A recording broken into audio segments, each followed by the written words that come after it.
Alors, dans cette vidéo, nous allons présenter la réforme du lycée et notamment les changements qui interviennent à partir de 2019. Dans un premier temps, donc, nous verrons qu'il y a trois changements majeurs. Tout d'abord, la disparition des filières en première et en terminale, l'apparition d'un tronc commun et de spécialités en classe de première et terminale, et enfin, la préparation supérieure avec des heures réservées à l'orientation dès la classe de seconde. Dans un deuxième temps, nous rentrerons dans les détails en présentant les différents niveaux, successivement la seconde, la première, puis enfin la classe de terminale. Alors, nous remarquons qu'il y a une disparition des filières en première et en terminale. Je parle bien évidemment des filières dans l'enseignement général, puisqu'elles sont conservées dans l'enseignement technologique. Entre 1968 et 1983, les filières de l'enseignement général ressemblaient à ça. On avait donc plusieurs filières A1 jusqu'à A7 qui concentraient les lettres, les langues, latin, grec, etc. B pour l'économie. Et on avait plusieurs en fait filières d'ordre scientifique. De 84 à 94, on a regroupé quelques A, on avait toujours la filière économique et sociale d'un autre côté, et enfin différentes voies scientifiques. Jusqu'en 2021, donc, il y aura trois filières. L pour littéraire, ES donc pour tout ce qui est économique et social, et enfin la filière scientifique qui se subdivise en SSVT, SSI et également SEAT pour tout ce qui est agricole. À partir donc de 2019 et jusqu'à la prochaine réforme, mais il n'y aura plus de filière. C'est terminé. Il n'y a plus de filière, mais à la place, il y a apparition d'un tronc commun et de spécialités en classe de première et de terminale. C'est là que cela devient un petit peu plus subtil. En fait, à partir de 2019, en classe de première, les enseignements sont divisés en trois types. Tout d'abord, il y a le tronc commun, que l'on appelle également les enseignements communs. Le tronc commun va être constitué des enseignements obligatoires imposés à tous les élèves. En plus du tronc commun, il y aura ce que l'on appelle des enseignements de spécialité. Les enseignements de spécialité, ce sont également des enseignements obligatoires, mais qui cette fois-ci sont choisis par les élèves. Trois spécialités à choisir en classe de première, et parmi ces trois spécialités, il ne faut en conserver plus que deux une fois que l'on passe en classe de terminale. En plus du tronc commun et des enseignements de spécialité qui sont donc obligatoires, sont proposées des options qui, quant à elles, sont facultatives. Alors, si on rentre dans le détail, donc le tronc commun, ce sont des enseignements obligatoires imposés à tous les élèves. Dans le tronc commun, on a donc le français en classe de première, puis la philosophie en classe de terminale.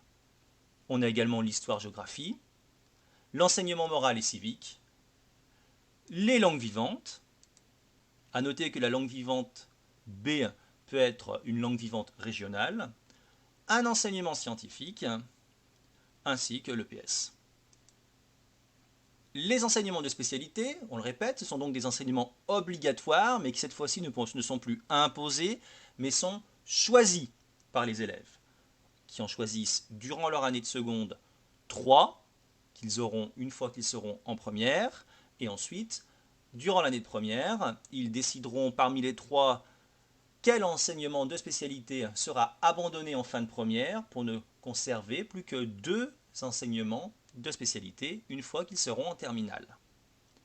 Il existe 12 enseignements de spécialité, les arts, biologie-écologie, réservés exclusivement au lycée agricole, l'histoire, géographie, géopolitique et sciences politiques, humanité, littérature et philosophie, langues et littératures étrangères, littérature, langues et cultures de l'Antiquité, les mathématiques, numérique et sciences informatiques, physique-chimie, sciences de la vie et de la terre, sciences de l'ingénieur, et enfin les sciences économiques et sociales.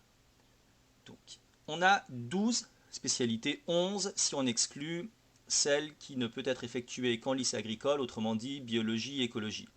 A noter que tous les lycées ne pourront pas proposer 11-12 spécialités. En règle générale, les lycées qui auront une taille moyenne à grande proposeront au minimum 7 spécialités. Ces spécialités, je les ai mises en italique.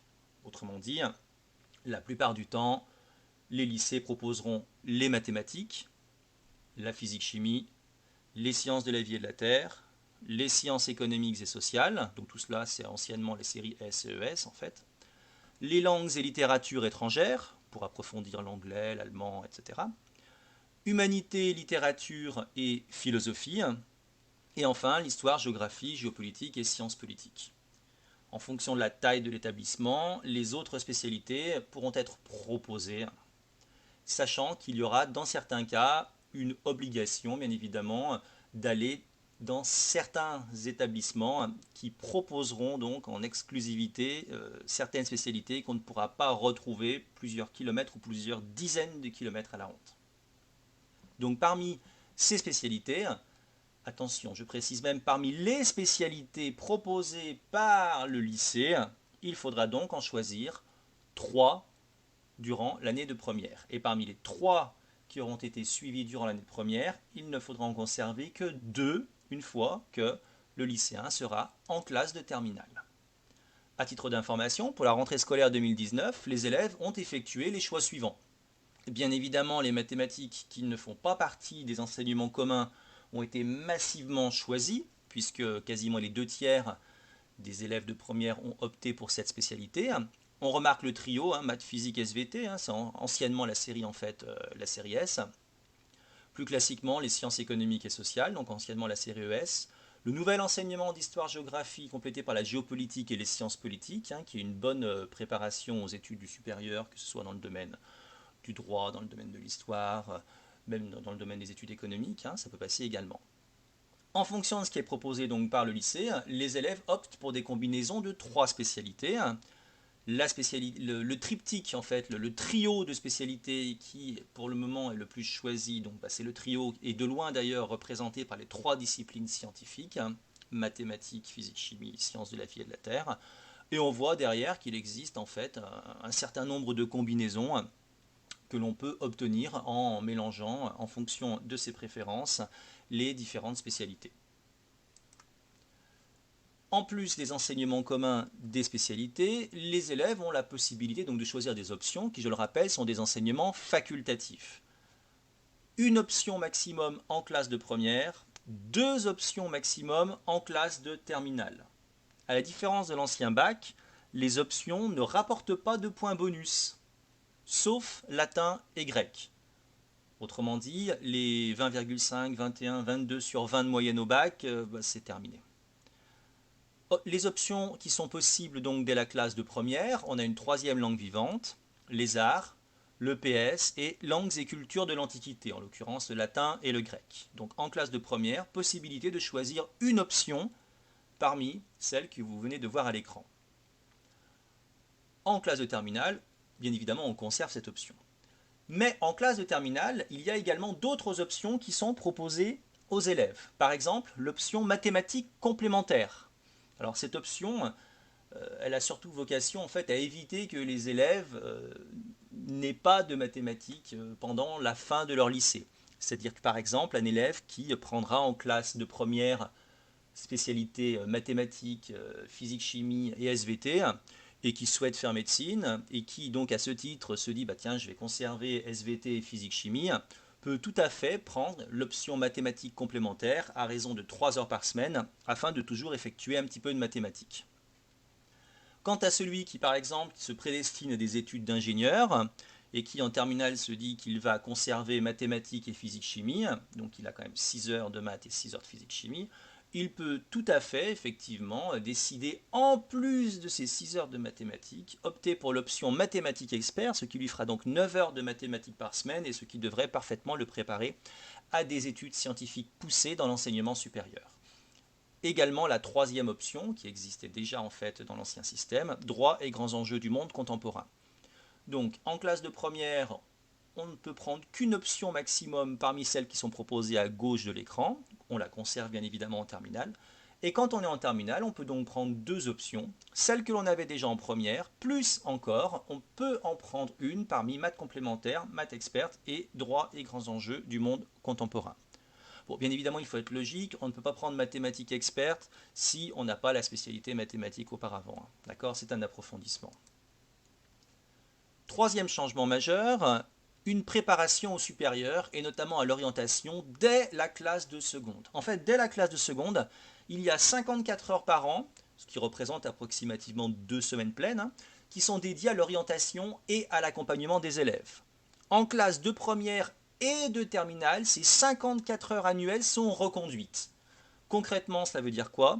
Ça veut dire qu'en fait, on peut tout à fait opter en fonction des vœux des établissements scolaires pour des semaines de l'orientation, aller à des forums des métiers, aller à des salons de l'étudiant, ou alors tout au long de l'année, effectuer auprès des élèves une présentation, par exemple, lorsqu'ils sont en classe de seconde, des spécialités de première et de terminale, et ensuite leur montrer à quelle filière ils pourront postuler dans l'enseignement supérieur, quelles seraient les combinaisons les plus intéressantes en fonction de leurs préférences, en fonction de leurs compétences.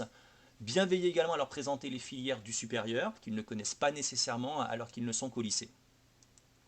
Dans un deuxième temps, donc, on va rentrer dans le détail et montrer en fait concrètement à quoi ressemblent désormais les classes de seconde, première et à partir donc de la rentrée 2020, la nouvelle terminale.